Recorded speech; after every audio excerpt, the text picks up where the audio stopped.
Did you bring your tweeter, did you? That's all I want to know. Hold on, right here. It's heavy. Oh, no, it's not. Hold on. Paul's wearing some of it. Where were you? I missed you. Look how dry your shirt is. Where are your goggles? You didn't have goggles for me. Okay.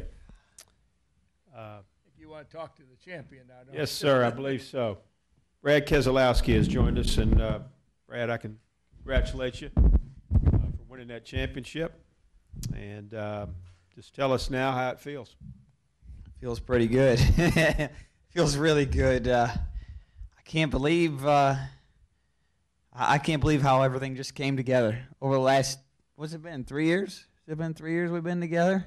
Right. 3 years Paul and I have been together. We're 2 for 3, Paul. You know that, right? I was just thinking about that. 2 for 3. That's 60, what is that, 666 average? Well, I don't want to round up there, but that's pretty good. And you know what? I feel like the best is yet to come. I really do. I feel like this team, with these 2 people sitting next to me, that we can do anything we set our mind to if we work together like we have over the last few years. I really do. And I just feel so fortunate to be where I'm at right now in life and with racing, to have guys like this around me, because you're a product of who you surround yourself by. And I'm surrounded by the best. And that's as sweet as life gets, to know that you have people around you that can make up for you when you make mistakes. Because we all make mistakes, and I make a ton of them. But I know that when I make them, I got people that got my back. So thank you, guys. Take questions now. We'll start with Jay and then go to David. Jay Busby, let's get the wireless mic, please. Not Jay Busby. Yeah, go ahead, Jay. I'm sorry. Jay Busby, Yahoo Sports. Brad, can you sum up your season in 140 characters? Well, that was going to be at 3 a.m. Oh, man, I'm almost out of characters. Let's see. Well, starting from Daytona. We obviously didn't start Daytona the way we wanted. Got caught up in a wreck. But we knew we had some speed in our cars as the middle of the season and the spring came through. We had them fuel issues. We rallied deep, found a way through them.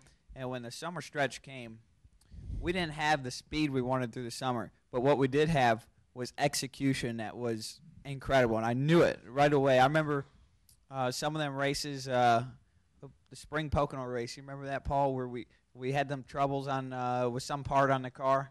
And we fixed them and came back from what should have been a 30-something place day and finished like 16th. And I knew right then, those days right there, I knew that if we could do that in the chase with speed, that we could win it. And then obviously as Michigan and some of those other races unfolded and we continued to work on our car and showed the speed that we did at Chicago, I knew that we had a shot at it. And obviously winning Chicago was a huge catalyst, but once we won Chicago, I felt like we could do it. I really did. And I knew that we had the speed, so many mile and a halves in the chase, and all of them are in a way like Chicago. And I felt like at that moment that we had a group that could get the job done. David Caravello, George Diaz, Mike Embry. Go ahead, David. David Caravello, NASCAR.com. Brad, you sat in here Thursday and heard Jimmy talk over and over again about how at some point you were going to feel the weight of this race. Did that ever happen? I don't know. Did that happen, Paul? It's not fair for me to answer because I'm just going to say no. I don't feel like there was ever a part before the race where I was stressed out. I was stressed out over that yellow flag cycle at the end because obviously the right call there was probably to pit. But that's not the way it played out for us. I'm so thankful that we drove back to 15th so that I don't have to hear for the rest of my life about how if the 48 had not had them problems, he'd have won the championship. So thanks, Paul, for doing that. There were some doubts at that moment when that whole cycle was going through, and you just don't know who's on what strategy. I don't know. I'm driving a car, and I'm listening to them, and I can hear their voice, and their voice wasn't real confident. I can tell you that. So I got to rewatch the race, and then maybe I'll have doubts then. Does that count? You ever do that? You ever watch a race and You know, that you know what happens at the end, and then you're like, no way, that can't happen. Yeah, maybe I'll have doubts then. Let's go with George. Over to the left, George, and then Mike Embry. Yeah, over here to your left, Brad. George Diaz, Orlando Sentinel. Did you have, after Jimmy had that problem, did you have that kind of exhale moment where you figured, hey, I got this type, just describe your emotions when you found out Jimmy. I didn't know what kind of problem he had. I knew he had a loose lug nut, but, Yell comes out, he's right back in the game. So that was to the extent that I knew.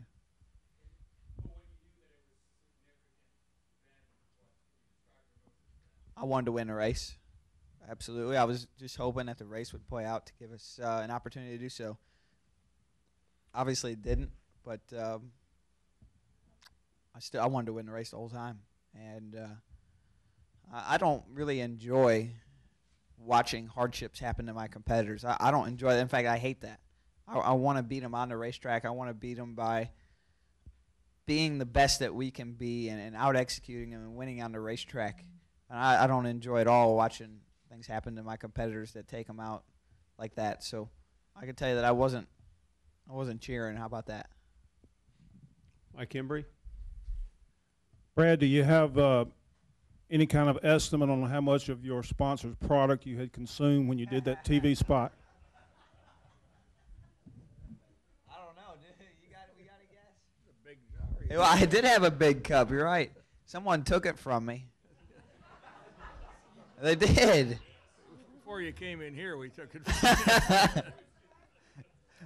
you. Yeah. I'm going to get it back tonight. I told him that you were commercially viable now after all that work on Miller. Let's go Bob Pockrass off to the right. Get him the wireless, please. And then we'll go to Greg. Bob Pockrass, Sporting News. Brad, how would you describe as far as your demeanor maybe in the car? I mean, were you extremely nervous when you knew that there was a chance you were going to be off the pit cycle from everybody? Did you have a pit in your stomach or?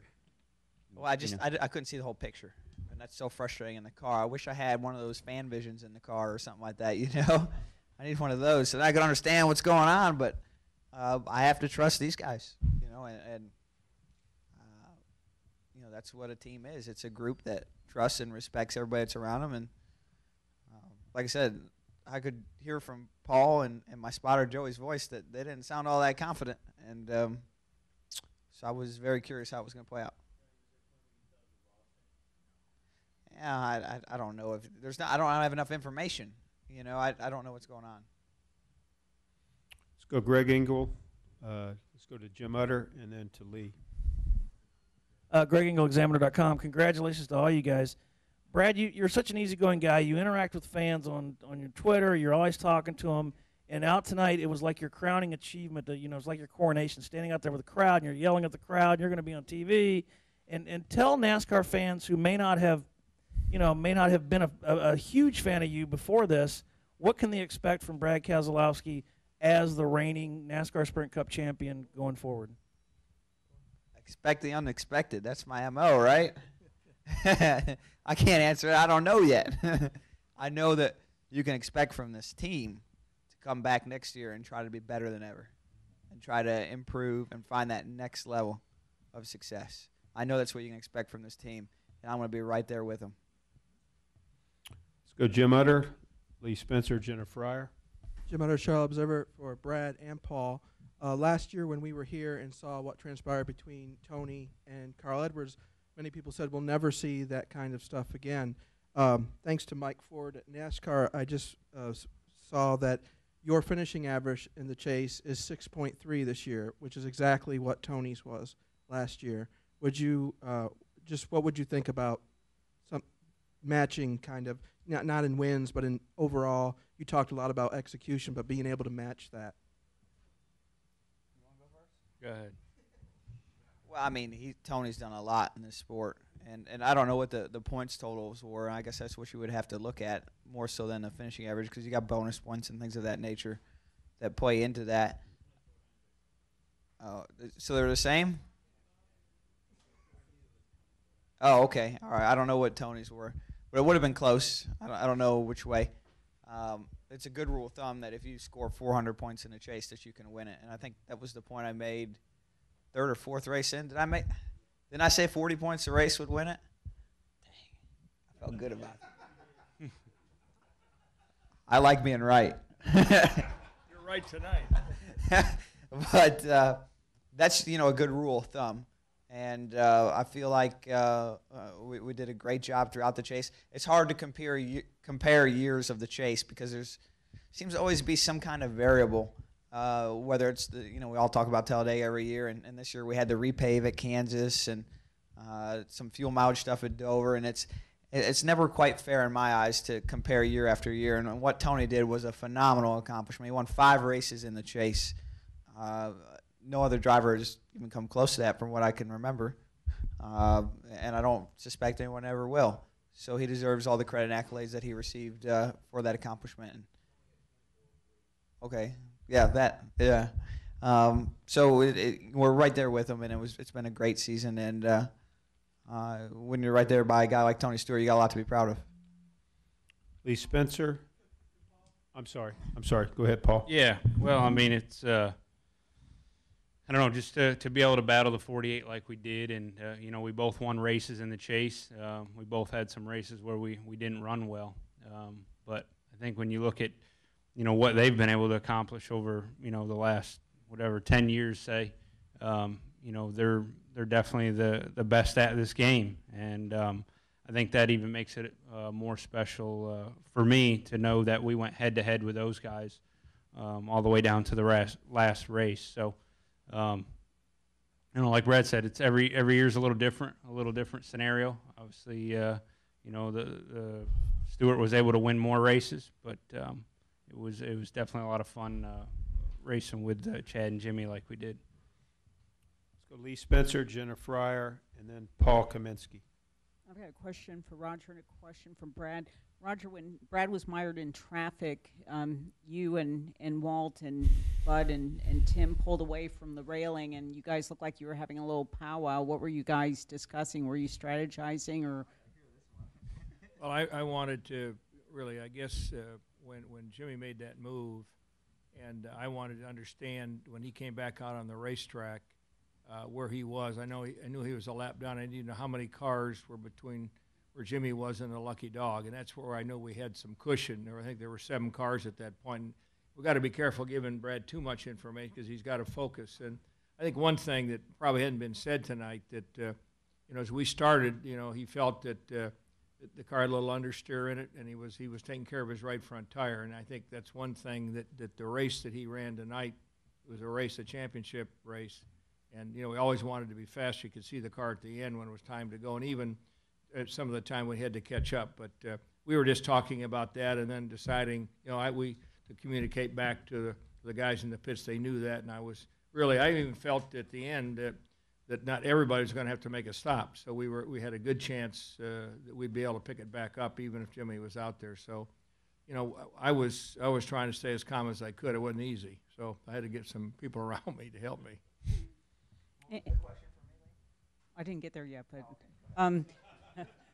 Joey said something to you on the radio, which I found curious. He said, "All I can remember is what part of he doesn't have any brakes. Don't you understand?" Oh, I gotta tell this story. Oh, this is a great story. You've never heard this one, Roger. I'm anxious. Joey is my spotter. Joey Meyer, 2-spotter on Twitter if you want to follow him. And the first time I worked with him was it was the first couple of races I worked. I'm not going to say it was the first time. It was really close to the first time. I was at Charlotte in 2007 in the spring race, and my dad was crew chiefing. And we were driving, I was driving, I should say, this car for this guy out of Kentucky, and it was really underfunded, and we made the show. And keep in mind, 2007 was a really tough year to make the nationwide races with all the double-duty cars and so forth. And we made the show, and it was great, and it was everything I could have dreamed of. And, it was just when I was starting to break in. And so Joey's alluding to that because we were together as we were breaking in, or he'd already been as part of the sport, but I was breaking in with him. And that's when our relationship really started. And so anyway, in this race, there's 2 parts of this story. We changed our right front spring once in practice, and Paul will appreciate this because he's a crew chief and a car guy. But in order to put a right front spring in, you got to lower the suspension down, and these cars have brake lines in them, and it's flexible brake line. But these, the way the spring went in, the brake line was too short, and it broke. So we changed the spring, and I went out on the track. And about that time, the yellow came out for practice. Somebody wrecked, and it was right at the end of practice. And so practice got canceled right there. But I was already out on the line. And for those of you that have been to Charlotte and know how that works, at the end of nationwide practice, Cup qualifying begins. And so for whatever reason, I don't remember exactly why, instead of doing a lap around the track and return to the garage, everybody did like this half lap backwards down that quarter-mile track they have at Charlotte. Well, I didn't realize I didn't have any brakes. So we grabbed like second or third gear. We're going like 65 mile an hour backwards around this racetrack. And I make this right-hander into the quarter mile. And the whole Cup field's there for qualifying. I mean, the whole Cup field. And I'm going like 60 mile an hour. And I go to hit the brakes. Nothing. And all I can see is all these people, all these cars, and Jeff Gordon's cars right in front of me. I got no brakes, and I'm out of control.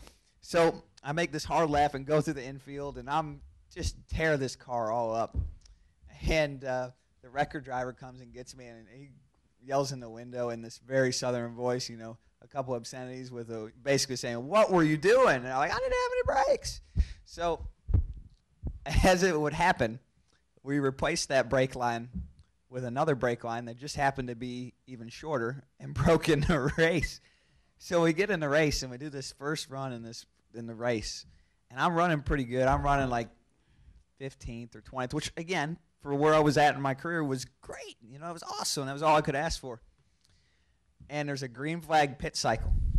And getting ready for the green flag pit cycle, and I push the brakes. We're halfway through the run, and the brake line breaks off this car. And so this car won't stop. So we talk about it for 15, 20 laps. And we're talking about, well, when this green flag pit stop comes, you know, we're going to have to get the car stopped because the car's not going to stop. You know, it's got no brakes. And we get on pit road, and I go to pull into my pit stall. And everybody jumps across the wall, jack in hand, everything. And everyone forgot that I had no brakes, and I just right through the pit stall. So I go, this is in the middle of green flag pit stops. So I'm like 20 boxes down, no brakes. So the whole crew runs over and starts to push the car backwards. And I get Joey spotting the whole time, and Joey's over the rail going, "Oh, my God." You know, Joey's real exaggerated about it. And we finally they're pushing my car backwards really, really fast. And I get 5 stalls away, and they're pushing me backwards. And they do like this push-off motion, like a bobsled. And so what happens? I still have no brakes. So I'm going down pit road at what feels like 35 mile an hour. I know a human being can only run like 10 or 15, but it felt like this car was going 35 mile an hour. Backwards, under green, in the middle of green flag pit stops, no brakes. And, of course, so what happens? I go flying through pit box backwards and almost up on the racetrack backwards. And my dad comes over the radio at that moment and goes, "What part of no brakes don't you understand?" And he just goes off on these crew guys. And for me and for Joey, that was one of those moments where we bonded together and just have told that story. And Joey's been with me almost ever since. So that's how far Joey and I have come together. But we still tell that story all the time. So now you know the story. That's my racing story. Okay, let's. I don't think you guys have heard that either, have you? No. No. Let's pick it back up here. Jenna, did you get your It was question? story time. We were bench racing. Let's go Jenna, Paul Kaminsky, Lewis Frank, and then Nate. Yes, lucky me. Yeah. Jenna Fryer, AP. So it's The second time of the week I've left you speechless. Second time in 7 days.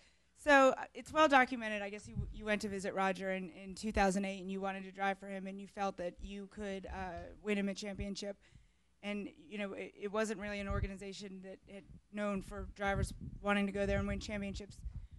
Why did you think that you were the right fit for the organization? I don't think that you were a guy with white starch shirts in your closet and sweater vests and things like that. I am now. I am now. I got a couple of them. I mean, what made you think that you're this Penske material guy and that you were the one that could fit? Because you don't seem like you're part of the mold, and yet here you are 3 years later. When I walked through the shop, that was the moment I knew. Because I walked through the shop, and you can't race a shop, and I'll be the first one to tell you that. But I knew from that moment what level of commitment that Penske Racing had to the sport. And all the pieces were there to be successful.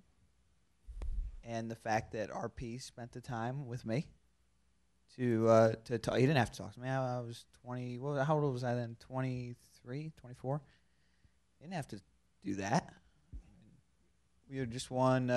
He just won the IndyCar Championship that year. I can't remember. I think he won the 500 that year. I remember that because I saw you and I said, "Congratulations, 500 winner." I think Helio just won it. So he didn't have to talk to me. He just won an Indy 500. So I could feel all the pieces were there. It was just a matter of kind of putting them in the right order, like this great big jigsaw puzzle. And I don't think we have every piece perfect right now. I'll be the first to tell you. I imagine Roger would tell you that too. But you knew they were there. You knew you could make something out of it, and the picture could be made clear, and you could be successful. And it was just a matter of time and commitment until it would be successful. And I felt like with the right time and commitment that we could do that. And at the time, you were kind of raw, and you were aggressive on the track, and you were building this reputation, maybe not the right reputation.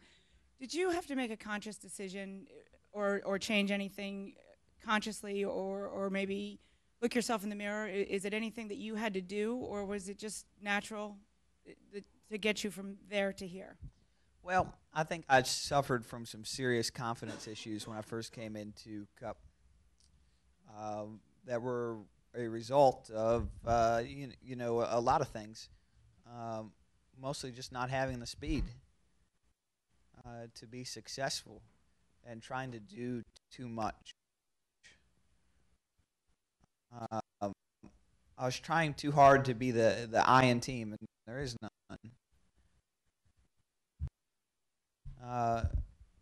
And that's pretty obvious looking back now, but I didn't know that. I do now. But it's not until you have the group around you that shows you that you don't have to do all the work, that you can share it, and that as long as you respect them, care about them, and work with them, you can be successful. And that's something I had to learn on my own. I never had anybody to teach me that. Nobody ever taught me about teamwork. That's something I had to learn on my own. My family, my parents, my mom and dad, they taught me about work ethic. They taught me what it meant to be a part of a family that had each other's back, but it's a lot different when you're not family. It's a lot different when you walk into a group. What are we, like 390 employees now? 350, somewhere in there? I'm not related to any of them. So that I know of, yeah. He is now. I am now. So it's completely different trying to motivate somebody that you're not related to, whose livelihood doesn't depend necessarily on your success. To some extent it does, and so from that standpoint, I didn't understand teamwork. And growing up and being a part of the sport and being around people like Paul and Roger taught me how important that is. And I think that's been most influential to my success over the past 3 years. Let's go to Paul, Lewis, and Nate. Brad, it's Paul Kaminsky, CBS News. When you went to Rogers' place, you had to know that you were coming up and going to work for a guy who had some really great people that worked for him, like Mark Donahue, who got his first NASCAR win, the Rick Mears, Elio, and things like that. What do you think about your place in the history of Penske Racing now that you brought him the first Cup Championship? I think I got a long ways to go to keep up with those guys. And there's a lot of work to be done. And like I said, I feel like we're still at the beginning. I don't feel like you can't judge something off the beginning. If you were building a house and you just looked at the foundation, it doesn't look like much of anything. And I feel like we're very early. We've got the cement poured, and I want to keep building. Let's go to Lewis, Nate, and David Newton. Lewis. Yep. Lewis Frank Reuters, in front of the bottle there, Brad. Hi. And Auto Week. You like sayings. There's a saying, revenge is a dish best served sweet. Next time you show up, cold. Thank you. It's been a long day for me, too. Cold. Cold. I was going to say, that's a new saying on me. Cold. Thank you. I haven't even had beer. Sounds like you need one, Lewis. You go to Daytona, okay, beating a team that year in, year out, other than last year, you know, has been the toughest competition. And time again, each of you have come over to congratulate you. So I was wondering, this cold revenge, how is it going to feel when you show up in Daytona? I'm missing the part on revenge. You mean the revenge here of some criticism that you were upset with last week? Oh, okay. Yeah, I mean, I've tried real hard to not be motivated by negative. I don't think that's healthy. Not long term. Short term, it can create a fire that can roar beyond your wildest dreams. But the problem with that fire is that it burns yourself down in the process. You can't be successful with that. And I've tried really hard to not be motivated by hatred, revenge, or any of those things. And I think as a group we've done a good job of not doing that. So there was no part of me that took any celebration in, you know, proving that part wrong today, or maybe it will be different tomorrow. I don't assume it will. What I take pride in is the group of guys who joined Penske Racing in 2010, starting with Paul. And I look at the car chief, Jerry Kelly.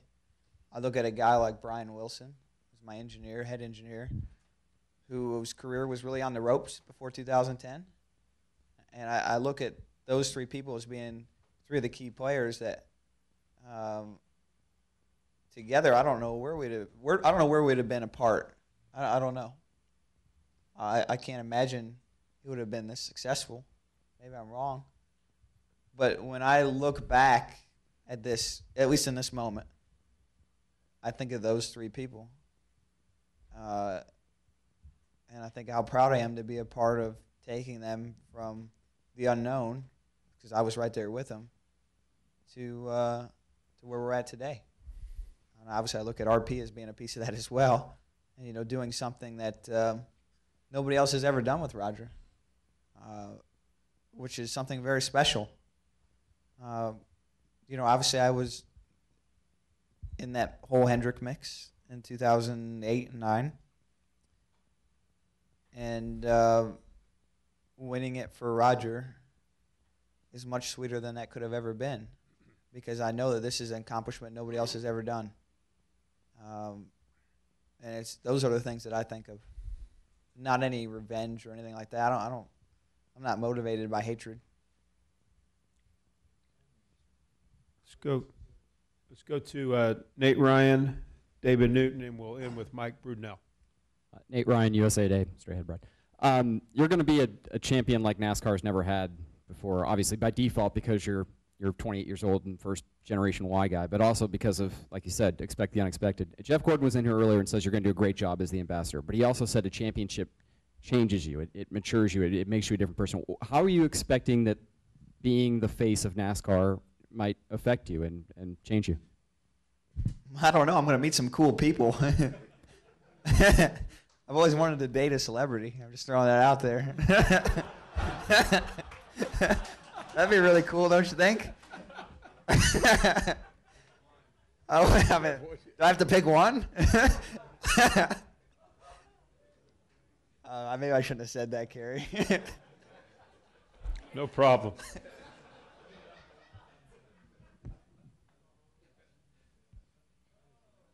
Not a Kardashian. I'm just throwing that out there.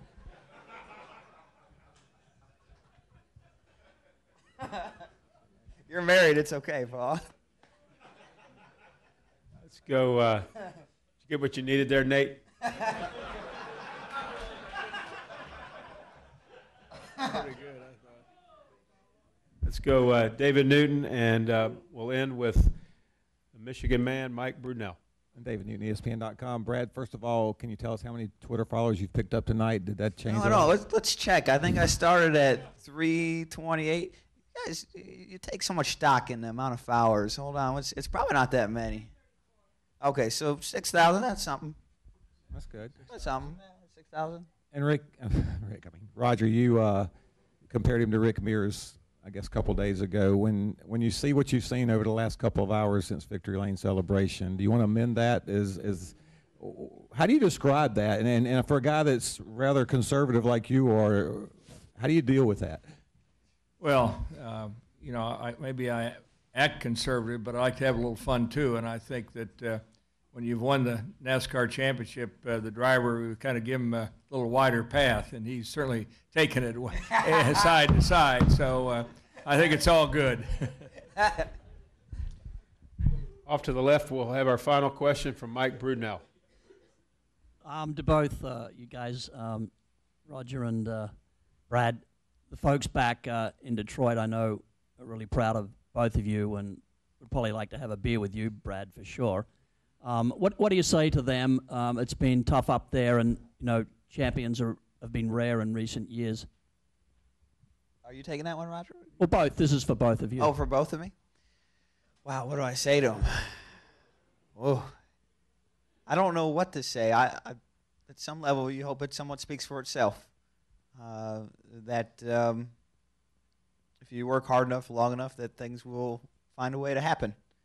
And I'm proud to have accomplished this goal with another guy that takes the community in that area so seriously. I know RP does. I think we all know that, and that makes it that much sweeter. But I don't know what to say to them or to anyone in that area. I just hope that it speaks to them and that it helps them find happiness. Mike, obviously, my commitment to, downtown Detroit started with the Super Bowl back in 2006 and spent 5 years getting ready. And it was interesting. We had a great Super Bowl, and I got to know a lot about the city. And there's no question that, we've been through some tough times. But when I see the renaissance that's taking place there now, it's amazing. The companies are moving downtown. The young people are moving downtown. And for us to bring this NASCAR championship, I'm not sure. It's not Charlotte where people understand the sport. They understand the stick and ball sports in Detroit. They've had great hockey teams. The Lions have done better and the Pistons at some point. But to me, to bring home this championship, I would have to say in my words, it's like bringing the Super Bowl, to Detroit, with this young man winning in Michigan and being from the Detroit area. So, hopefully he'll get his due and what he deserves for being this great champion, and I'm just glad to be part of it myself. Congratulations go out to number 2, Miller Lite Dodge, driver Brad Keselowski, crew chief Paul Wolf, and owner Roger Penske. Well deserved, and I think we're going to have some fun with this championship team. Thank you. Can't wait to see you guys in Vegas.